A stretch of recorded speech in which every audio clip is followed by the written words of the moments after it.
back. It's time for another edition of Mike Said It First, where I call it like I see it before and after the game. Ladies and gentlemen, my name is Michael Carvelis, and we are live here on 12 Ounce Sports. And thank you for tuning in to today's show. On the show today, Victor Wembanyama and De'Aaron Fox is a really fun pairing. Zach LaVine in Sacktown, and what is Sacramento doing exactly? Myles Garrett wants a ring.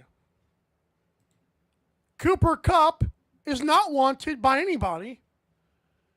And of course, Super Bowl 59 preview with some bets for you. This show is presented by tickets.12ouncesports.com. Tickets.numbers12lettersozsports.com. You will not regret seeing sports, music, Broadway, and theater live, knowing you got your tickets for a great price. Without further ado, let's get into our first topic which will be Wemby and Fox.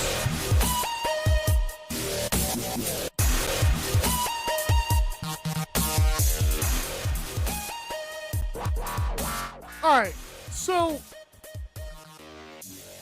De'Aaron Fox and Victor Wembanyama were De'Aaron Fox was traded in a 3-team deal from Sacramento to San Antonio. I do forget what the Bulls got in this deal. It didn't matter too much, but the big part of his trade was De'Aaron Fox. De'Aaron Fox, I have really enjoyed the game of ever since I saw him at Kentucky and into the draft. I watched some tape on him. Dude was electric. He is called Swipe with a Fox. I believe that's still his Twitter handle to this day. Super electric and quick guard. Has developed a better outside shot. Is an assassin when it comes to taking shots. Like, is not afraid to miss them.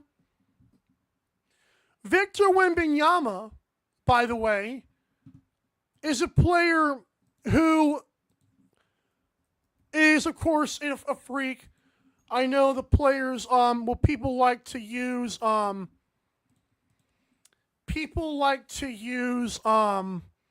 alien emoji when talking about Victor Wembanyama. In the trade, by the way, Spurs gained De'Aaron Fox, Jordan McLaughlin. Kings received Zach LaVine, Sidi Sissoko, 3 first-round picks, 3 second-round picks. The Bulls received Zach Collins, Trey Jones, and Kevin Huerter, who I like, and their own 2025 pick via the Spurs. So, I'm going to do the LaVine part of this in just a moment to Sacramento. I'm going to be honest. I know nobody likes to stay in Sacramento. It makes sense that De'Aaron Fox is now, we've been hearing about a trade with Fox to anywhere for a long time now. I thought he was one of the ones that could have gone to the Lakers, if we're being quite honest. But pairing these two players, adding Jeremy Sochan, who may not, we don't know if he's still going to be in San Antonio by the time the trade deadline happens. You also have the side is Stephon Castle, still very good. Spurs have got themselves a nice young core. It obviously begins with Wemby. You obviously have Greg Popovich as head coach. I do wonder if Tim Duncan or Becky Hammon take his place. I don't know which one does. Maybe Tim Duncan if I had to put money on it. But there's a core in place. But Wemby, as Skip Bayless has called this, it was in a honeymoon period. He is definitely, I don't know if he's been as advertised, but he's been pretty darn close if you don't think he's been such. And it feels like to me, this is, in terms of the immediate future, the second best deal that was done at the deadline, the first best being the Mavericks obtaining Anthony Davis. And I'll get to that in another episode. But to me, Fox's electricity combined with his defense, and you have Wemby on the back end blocking anything that reaches near the rim. I'm going to be honest, it looks like this is going to be a tandem that's going to be made in heaven for a long, long time. If you think about players that you could pair with Wemby, obviously people were shocked that Chris Paul is still with Spurs to this moment. Chris Paul, in my opinion, I don't know if it's Wemby developing, but being the sole reason, but it feels like Chris Paul's had a little bit to do with the jump in year 2 that Victor Wembanyama has taken. Wembanyama, of course, is a very skinny player. Just think about the cons of Wemby right now. Skinny guy, takes a lot of jumpers even though he can make them. But if he gets a little bit more muscle, the guy's going to be impressive for a long time. A little bit slow for my eyes right now, but I think he's going to be a lot stronger one of these days. And like I said, pairing him with De'Aaron Fox, that's going to be so impressive. If I'm the Spurs, I keep that there for a long time. I mean, Wemby, if we think he's going to be anywhere close to what he was hyped up to be, Spurs could win the finals in the next 5 years tops. I don't know about multiple championships because there's so many good players, so many great European players. You still cannot count out Jokic. You can't count out Luka. You still can't count out LeBron. In my opinion, the Celtics exist. So many teams out there with so many. The league has so many great players, and it's a shame that some people who are stuck in their ways like to try to convince you the league is terrible now. I'm sorry if you guys are missing this. It's your own problem, not mine. But I do believe in the next 5 years, these guys should be contending for a finals. In 5 years in basketball terms, it's kind of like a dog who's 5 years old. Like, those are very, very short lifespans. Like, sometimes 5-year windows is all you get, especially when the league is so deep with talent. But I do believe De'Aaron Fox and Wemby have set San Antonio up for the next 10, 15 years, in my opinion. Zach LaVine is going to Sacramento. And as I mentioned, the full trade, according to Shams Charania, Spurs got Fox and Jordan McLaughlin. The Bulls got Zach Collins, Trey Jones and Kevin Huerter, who I both like, and a pick.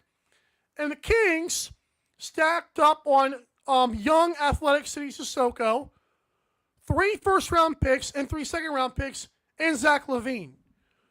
In other words, Luka probably could have been traded for a lot more. Depends on really where you value Anthony Davis in all of this. But someone, and not just someone, but multiple people have posted about the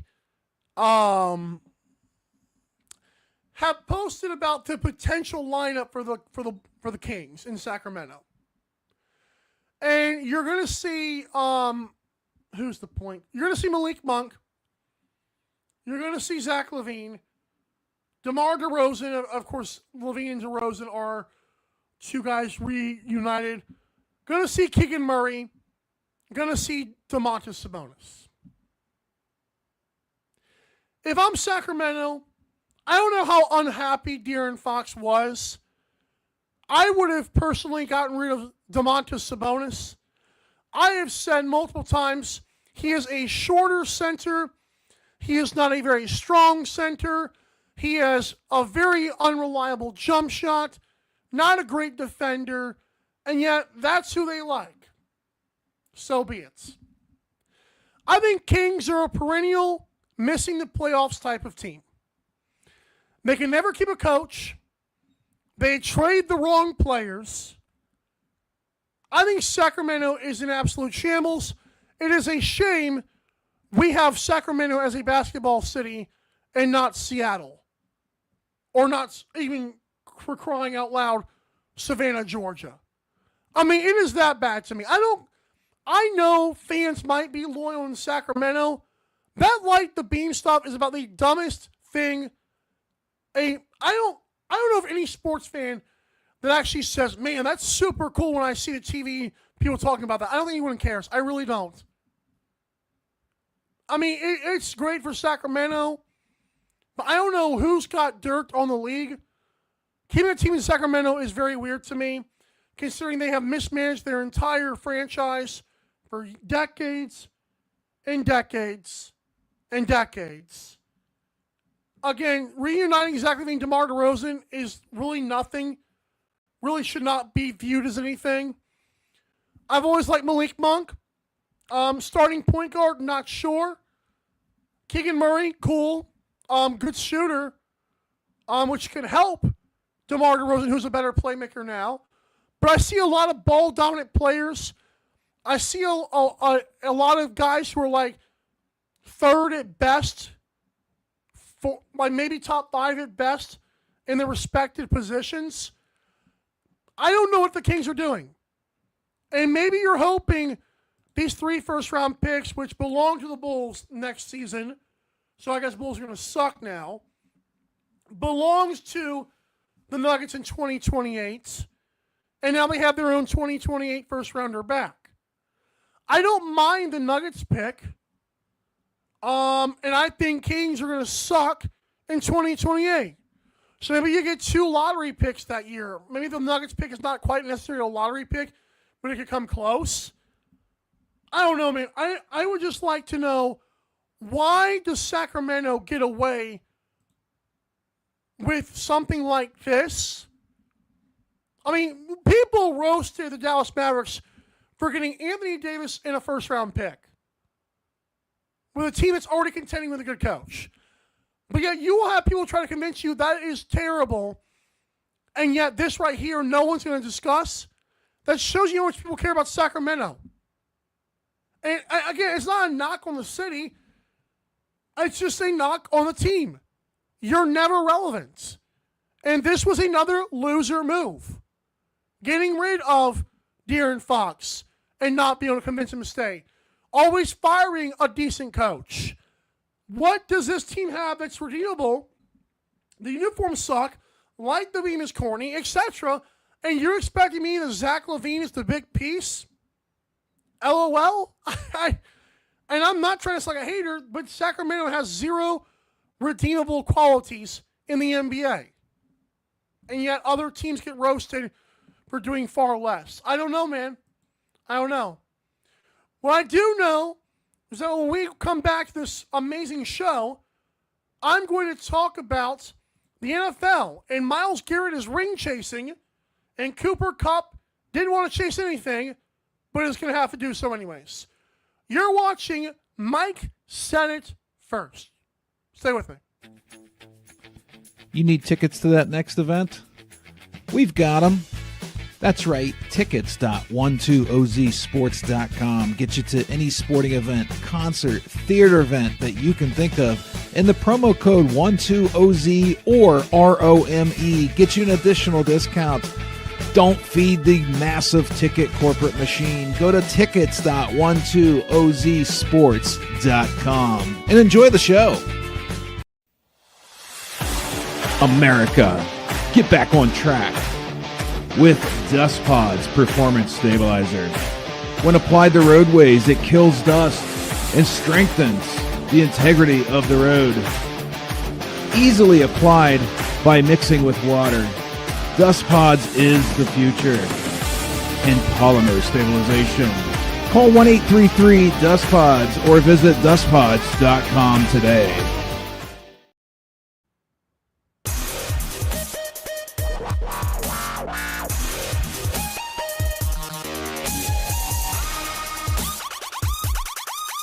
Thank you for tuning in to this show. You're watching Mike said it first, in which, of course, you knew that. Get tickets for less to the next sporting or concert event of your dreams. But be sure to buy them at tickets.12onsports.com. Tickets.numbers12 letters OZsports.com. Be there live and thank us later. All right, so Myles Garrett is now ring chasing. He's decided he's done with the Cleveland Browns. I'm not sure the straw that broke the camel's back, but he's tired of it. And is, grateful to Cleveland, etc., baloney. All righty. Browns will stay irrelevant.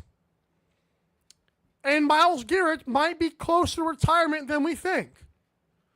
This reminds me of Aaron Donald without the wanting to get out of town type of deal.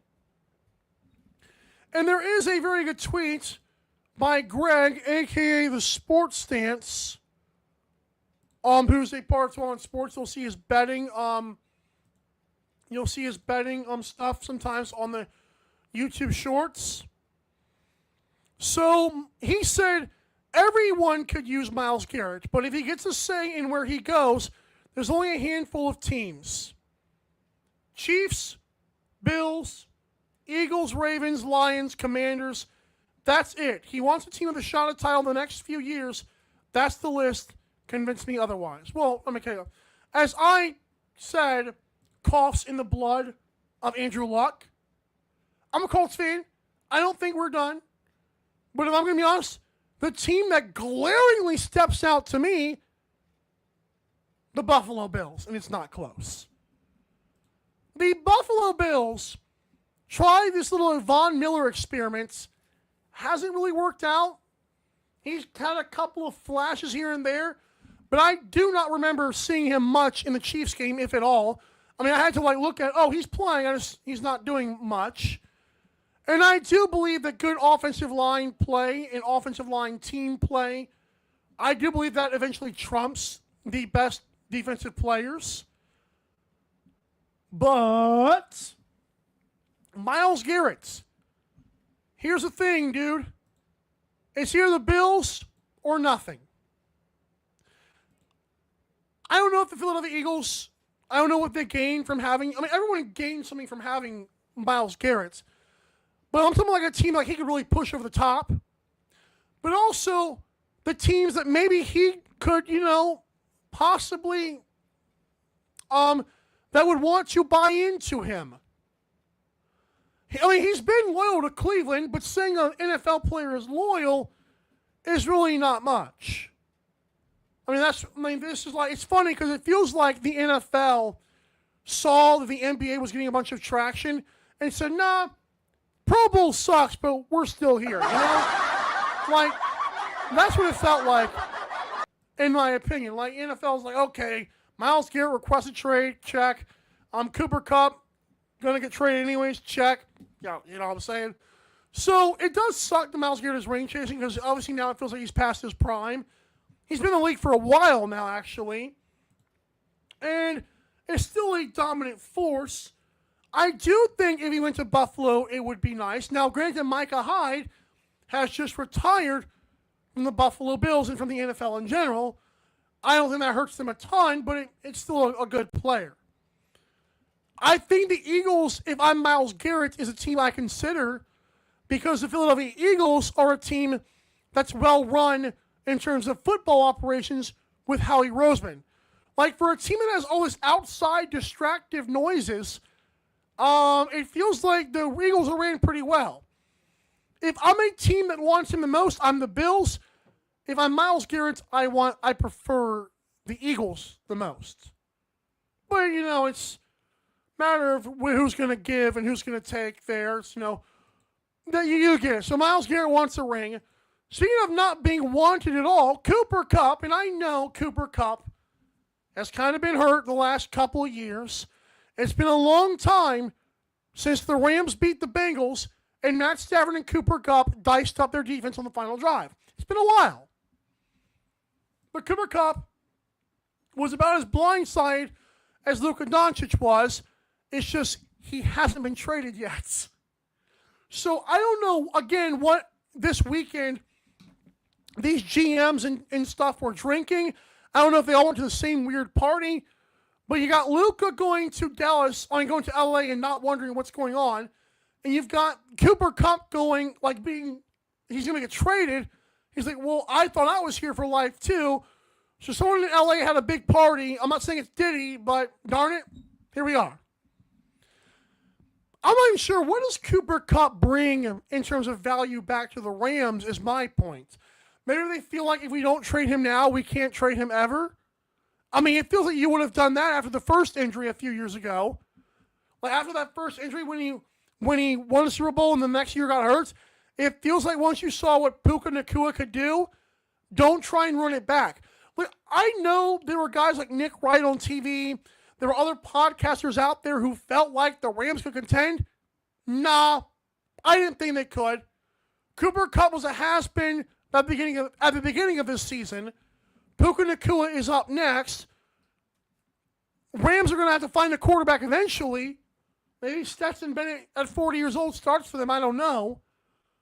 But it was weird that Cooper Kupp all of a sudden, we want to trade him. Well, okay, cool, thanks, but no thanks. Like, I don't know what team is going to be knocking down the door. I'm not saying teams will not try, but I don't know what they're going to give up at this point. You're basically banking on, who was the player? Remember, Odell Beckham, who I believe went to the Rams and was pretty good until he got hurt.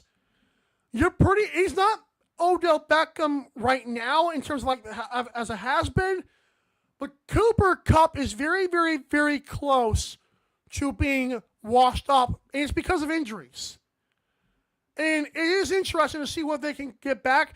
Maybe they just want a 4th-round pick or 2. I don't know how much you can get, and I'm excited to see if a team overpays for him. Personally, as a Colts fan, again, I would not mind if the Colts give them a 3rd-rounder and just say call it a day. Wouldn't mind that at all. But I'm also not going to count my chickens before they even do anything premarital. So, it's whatever. Again, as a Colts fan, I want all these players, but realistically, what are the Rams expecting to get back? I do not know, because it feels like a lost cause at this point. When we come back to the show, we're going to talk about Super Bowl 59. I'm just going to make my official pick. And I'm also going to talk about some props you might want to consider. This is MSIF. Don't go anywhere. You need tickets to that next event? We've got them.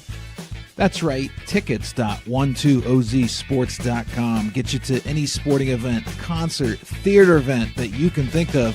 And the promo code 12OZ or ROME gets you an additional discount. Don't feed the massive ticket corporate machine. Go to tickets.12ozsports.com and enjoy the show.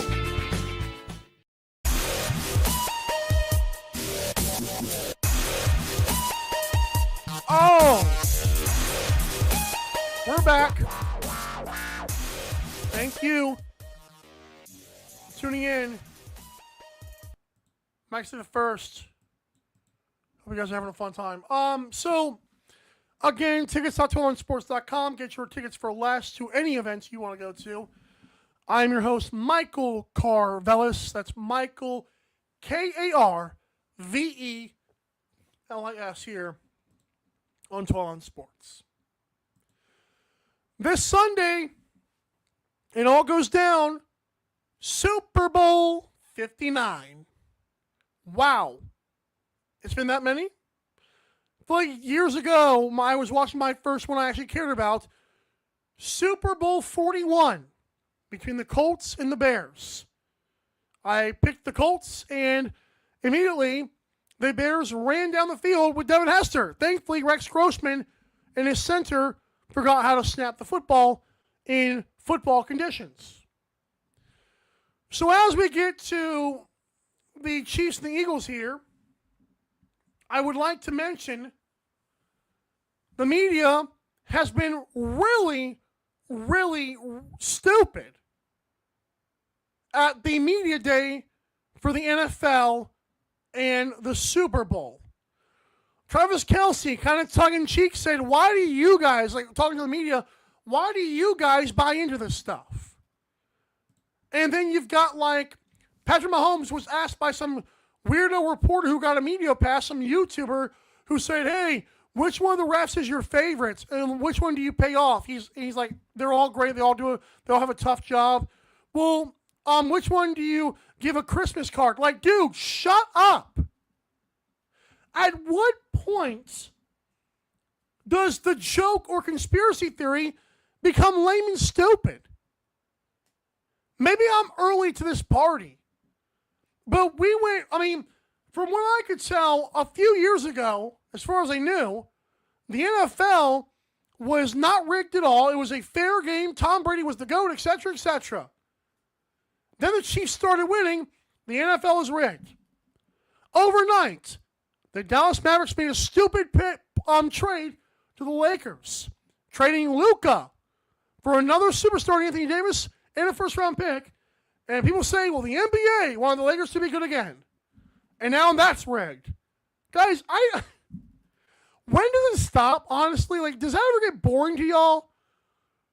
And as many commenters have said, if the league is rigged, bet on the Chiefs this week and shut up and wipe your tears with your money. Like, I don't know what to tell you. Like, they're bringing in a bunch of viewers, yet people on social media and even people in my day job will just complain about the referees. Like, guys, it's such a boring conversation. And it's funny because they actually tell themselves that they don't watch the full games. If you sit down and watch these games, like Terrell Owens goes on some BS podcast and says, like, oh, well, I think the NFL's rigged. Dude, I'm going to be honest, T.O. does not watch games. And I do not believe that with any bone in my body that Terrell Owens is out there watching NFL games. I don't. So he's going to believe the social media garbage and mumbo jumbo that sports are rigged. Guys, if it's rigged, go away. Stop making the league's money. Oh, wait, you're still here? Thanks. How dumb can you be? I hate that it has to be a part of the conversation. As for the game itself, here are 4 locks. Well, we're going to say 3 locks. I'm going to say 4 locks for me. A same game parlay on mybookie.ag. Promo code 12OZ Sports, all caps, no spaces. These odds are at plus 494, which is basically $10 wins you 50. The Kansas City Chiefs to score over 1.5 field goals. Harrison Butker is getting healthier. Andy Reid does not like going forward on 4th down, especially on that side of the field. Give me 2 Harrison Butker field goals. Patrick Mahomes will have over 1.5 passing touchdowns. That's a no-brainer. You need 1 to Kelce or Juju. You need a shovel pass to Xavier Worthy. Bingo, you got it. Isaiah Pacheco will have over 21.5 rushing yards. It is an absolute malpractice and really absolutely begging you to stay away from this, that Isaiah Pacheco is only at 21.5 rushing yards. Guys, he is the bowling ball. He is the one that sets the tone. You cannot convince me Kareem Hunt should have more yards rushing than Pacheco. That's what sportsbooks are telling you. It's not true. Pacheco over 21.5. Then Devontae Smith, at least 43 receiving yards. Here's the thing. Here's the Eagles' key to success. Stop Saquon, got it. Stop A.J. Brown, too easy. Who's left? Devontae Smith. Devontae Smith, once upon a time, tore it up in the SEC championship game, in the national championship game. The guy is a really, really fundamental receiver, great route runner, great hands. Devontae Smith, too easy. Again, if you are a person who wants to make money, the Chiefs get over 1.5 field goals. Patrick Mahomes gets 2 passing touchdowns. Isaiah Pacheco over 21.5 rushing yards. Devontae Smith, 43 receiving yards. That is 4 plus 494 should be minus 494. I also believe the Eagles will score first in this game. I think Steve Spagnuolo, from what I've seen in his coaching career, in terms of coaching defense, I do believe that this guy likes to be conservative in the first half. I think that he will figure out the Eagles in the second half. I think Eagles win. I think we get a three-peat. I need to watch sports history. You can cry later on. Thanks so much for watching another live edition of Mike Said It First. I know most of you will watch the shorts and the other segments, but if you tune in live, you're amazing. You're awesome. Go to tickets.totalonsports.com. Subscribe to the YouTube channel Total On Sports. You guys have a great rest of your day.